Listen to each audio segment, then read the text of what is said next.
आपण सध्या श्रीवर्धन बीचवर आहोत आणि आपल्यासोबत आहे तिथलं ते लोकल भाऊ. ते आपल्याला आज गाईड करणार आहे आणि सगळी इथली हिस्ट्री वगैरे सांगणार आहे. तुमचं नाव सांगा दादा. अमोल कर्णेकर. थोडं मोठ्या आवाजात बोला. अमोल कर्णेकर. अमोल कर्णेकर दादा आहेत आपल्यासोबत आणि आपल्याला इथली सगळी हिस्ट्री वगैरे सांगणार. यांचं म्हणजे इथलेच लोकल येतं, लांबपणी इथंच लहानचे मोठे इथंच झालेले. तर काय सांगसाल या बीचविषयी थोडं? हा जो रॅम्प आहे हा 2015ला पहिल्यांदा थोडा आवाज माझा आवाज एवढाच थोडंसं मग तुम्ही एडिट करा. 2015 साली हा पहिल्यांदा रॅम्प बांधला गेला. हा बंधारा हा धूप प्रतिबंधक हे जे वॉकिंग रॅम्प आहे पूर्वी हा धूप प्रतिबंधक बंधारा म्हणूनच हा बांधला गेला आणि त्याच्यावर मग ह्याचं हे सुशोभीकरण करण्यात आलेलं आहे सगळं. त्यावेळेचे आमचे 2014-15ला हे बांधलं गेलं तटकरे साहेबांच्या कार्यकाळामध्ये. आणि त्यावेळेला हे सुशोभीकरण झाल्यानंतर ज्या वेळेला निसर्ग चक्रीवादळ येऊन गेला 2018-19च्या आसपास, ज्या वेळेला कोरोनाचा काळ चालू होता त्यावेळेला ह्याचं चक्रीवादळ कोणतं होतं म्हणजे? निसर्ग चक्रीवादळ. निसर्ग चक्रीवादळामध्ये ह्या बंधाऱ्याचे पूर्णपणे परत उद्ध्वस्त झालं होतं. आमचं श्रीवर्धन शहर पण पूर्ण उद्ध्वस्त झाला होता.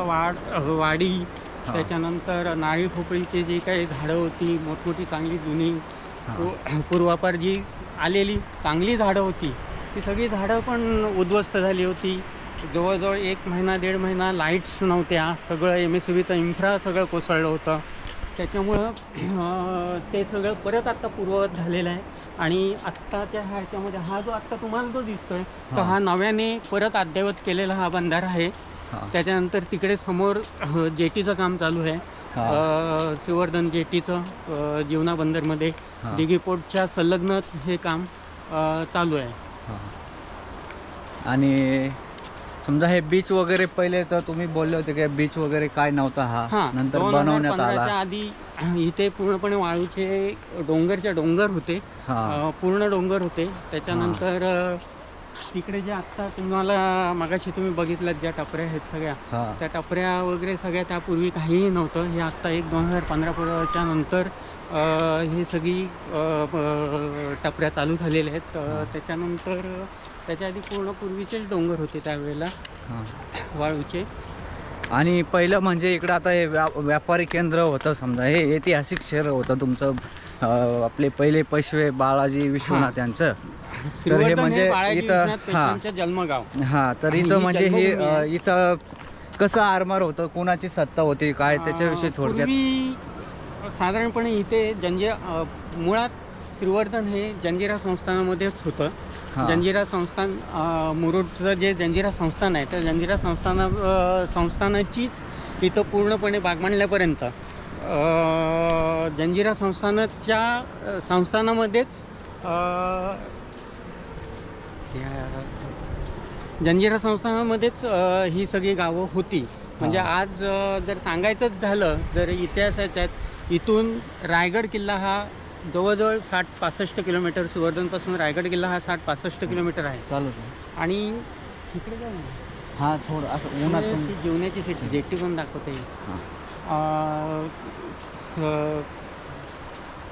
रायगड किल्ला हा जवळजवळ इथून साधारणपणे 60-65 किलोमीटरवर असून त्या काळामध्ये ह्या ठिकाणी हे संस्थान हे जंजिरा संस्थानामध्ये गाव होतं.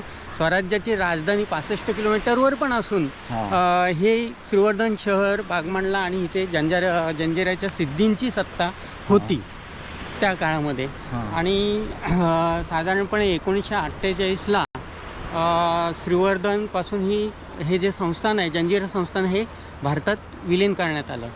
त्यानंतर आम्ही पूर्ण हा पट्टा श्रीवर्धन, दिव्यागर, श्रीवर्धन, दिघी, दंडाराजपुरी ही सगळी जी गावं आहेत ती सगळी गावं थोडं असं चालत जाऊ संस्थानामध्ये भारतामध्ये 1948ला विलीन झालेली आहे.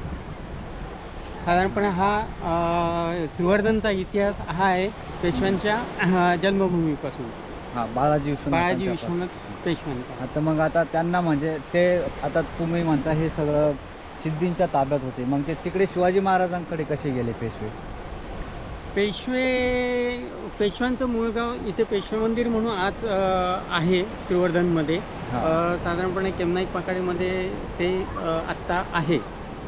तर त्या काळामध्ये पेशव्यांची हा, तर याच्याविषयी सांगा, कुठली जेट्टी वगैरे काय म्हणतात त्याला? श्रीवर्धन जीवना जेट्टी आहे. श्रीवर्धन जीवना जेट्टी. हा, इथे मच्छीचा लिलाव होतो. श्रीवर्धनच्या ह्या सगळ्या लोकल बोटीज आहेत. ह्या ज्या समोर दिसत आहेत त्या सगळ्या लोकल बोटी आहेत. आणि सकाळी मला वाटतं 8-8:30ला लिलाव होतो आणि संध्याकाळी साधारणपणे 5-5:30 वाजता मच्छीचा लिलाव होतो तिथे.